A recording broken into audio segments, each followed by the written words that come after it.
Assalamualaikum warahmatullahi wabarakatuh. Selamat pagi. Perkenalkan, saya Anissa Febrianti dengan NPM 2215310184. Saya dari kelas 4 reguler 1A, Prodi Manajemen SDM. Sebelumnya saya ingin mengucapkan terima kasih kepada Bapak dosen Saimara AM Sebayang SE MSI yang sudah memberikan kesempatan untuk memaparkan materi yang saya bawakan.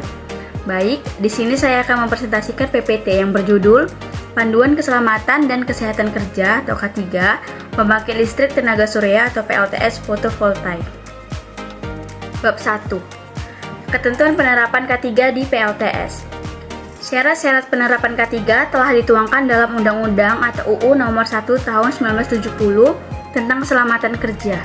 Pihak pengembang maupun tenaga kerja memiliki ketentuan masing-masing dalam penerapan K3. Di sini, pengembang terdapat beberapa kewajiban yang harus dipenuhi antara lain 1. Menulis dan memasang semua syarat keselamatan kerja yang diwajibkan pada tempat-tempat yang mudah dilihat dan terbaca. Kedua, memasang semua gambar dan rambu-rambu keselamatan kerja yang diwajibkan serta semua bahan pembinaan K3 lainnya pada tempat-tempat yang mudah dilihat dan terbaca menurut petunjuk pegawai, pengawas, atau ahli K3 di tempat kerja yang dipimpinnya.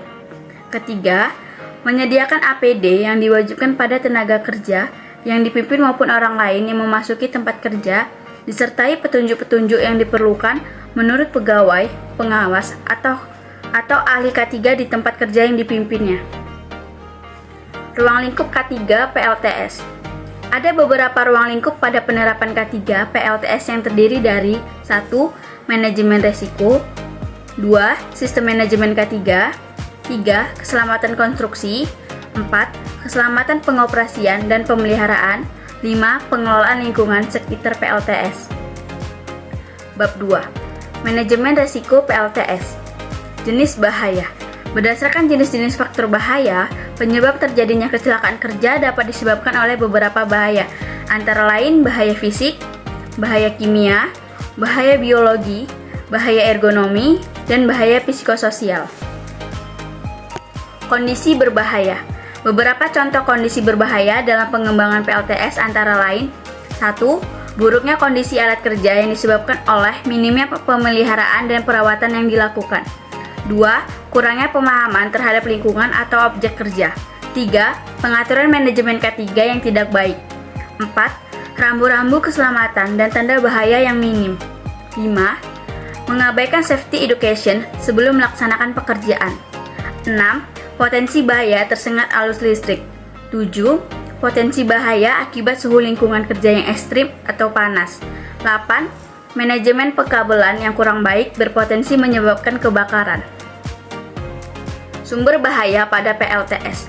Sumber bahaya pada PLTS dapat diklasifikasikan menjadi beberapa kelompok, yaitu faktor manusia atau human error atau tenaga kerja, faktor komponen atau sistem PLTS, metode kerja, serta lingkungan di sekitar PLTS dan pekerjaan yang memiliki resiko tinggi.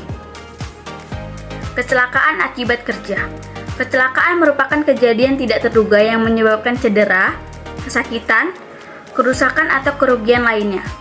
Kecelakaan kerja didefinisikan sebagai kejadian dalam suatu pekerjaan yang dapat menyebabkan cedera atau kematian dan berpotensi merusak lingkungan.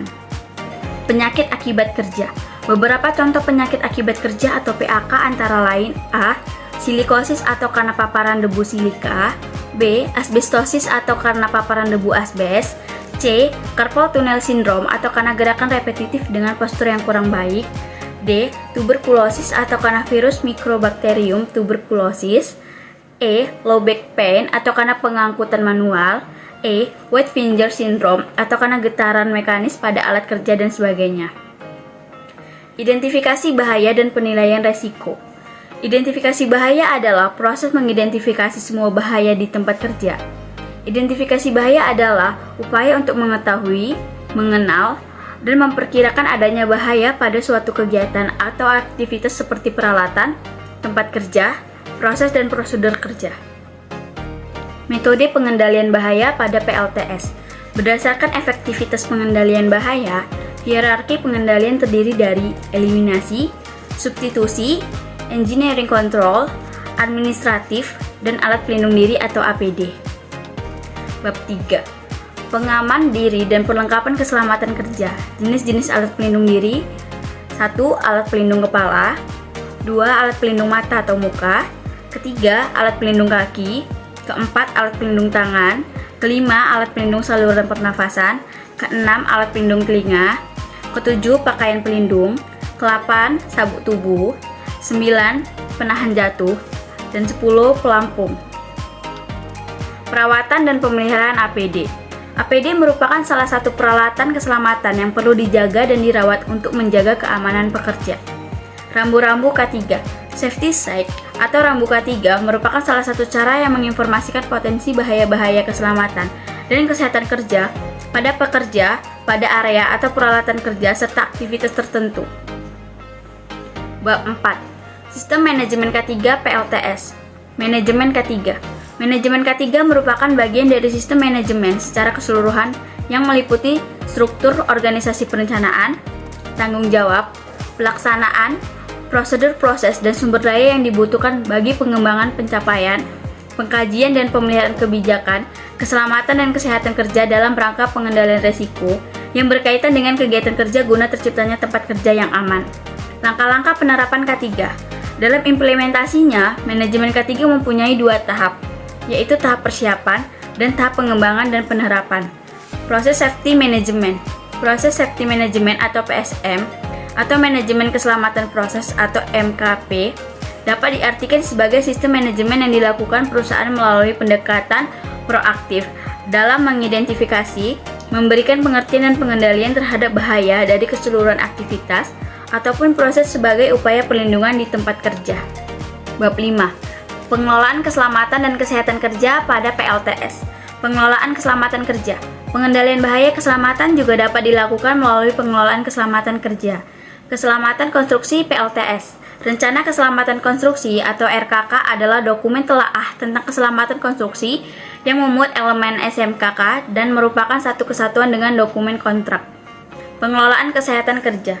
Pengelolaan kesehatan kerja sama juga berarti mengelola aset tenaga kerja agar dapat melakukan konstruksi PLTS sampai dinyatakan selesai. Pengelolaan lingkungan hidup. Pengelolaan lingkungan kerja selama konstruksi PLTS dapat dituangkan dalam rencana kerja, pengelolaan dan pemantauan lingkungan atau RKPPL. Kesiapsiagaan terhadap kondisi darurat. Setiap pekerja di area PLTS harus memiliki kesadaran dan kesiapsiagaan pada kondisi darurat. Agar para pekerja siap dan sigap dalam kondisi darurat, perlu dilakukan sosialisasi dan publikasi serta pelatihan kondisi tanggap darurat. Bab 6.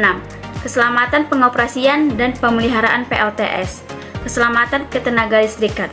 Keselamatan ketenagalistrikan atau K2 adalah segala upaya atau langkah-langkah pengamanan instalasi tenaga listrik dan pengamanan pemanfaatan tenaga listrik untuk mewujudkan kondisi andal bagi instalasi dan kondisi aman dari bahaya bagi manusia. Sistem Manajemen Keselamatan Ketenagalistrikan atau SMK2. Sistem Manajemen Keselamatan Ketenagalistrikan adalah bagian dari sistem manajemen badan usaha secara keseluruhan dalam rangka pengendalian risiko yang berkaitan dengan ketenagalistrikan guna terciptanya keselamatan ketenagalistrikan. Pemilik instalasi tenaga listrik bertanggung jawab terhadap penerapan SMK2. Regulasi Keselamatan Ketenagalistrikan. Latar belakang regulasi keselamatan ketenagalistrikan di Indonesia didasarkan pada beberapa peraturan yang mengatur tata cara dan standar keamanan dalam industri ketenagalistrikan. Hal ini mencakup berbagai aspek, mulai dari perencanaan, pembangunan, operasi, hingga pemeliharaan instalasi ketenagalistrikan. Hubungan kesehatan dan keselamatan kerja dengan keselamatan ketenagalistrikan. Dalam konteks keselamatan dan kesehatan kerja atau K3, serta keselamatan ketenagalistrikan atau K2, definisi dan lingkup keduanya memiliki peran penting dalam memastikan keamanan serta kesejahteraan pekerja dan masyarakat yang terlibat dalam industri ketenagalistrikan. Menurut PP nomor 50 tahun 2012, K3 didefinisikan sebagai segala kegiatan yang bertujuan untuk menjamin dan melindungi keselamatan serta kesehatan tenaga kerja melalui upaya pencegahan kecelakaan kerja dan penyakit akibat kerja. Penerapan keselamatan ketenagalistrikan. Dalam implementasi keselamatan ketenagalistrikan atau K2, beberapa tahapan kegiatan harus diikuti dengan cermat, mulai dari perencanaan, pembangunan, pemasangan, pemeriksaan, hingga pengoperasian dan pemeliharaan instalasi tenaga listrik. Semua tahapan ini harus mematuhi ketentuan standar nasional Indonesia atau SNI. Atau jika belum ada standar SNI, menggunakan standar internasional atau standar lain yang berlaku. Penanganan keadaan darurat pada PLTS. Kondisi darurat dapat terjadi kapan saja dan di mana saja. Oleh karena itu, perlu adanya rencana dan antisipasi untuk menanggulangi keadaan darurat. Bab 7. Pengelolaan lingkungan PLTS. 1. Aspek pengelolaan lingkungan PLTS.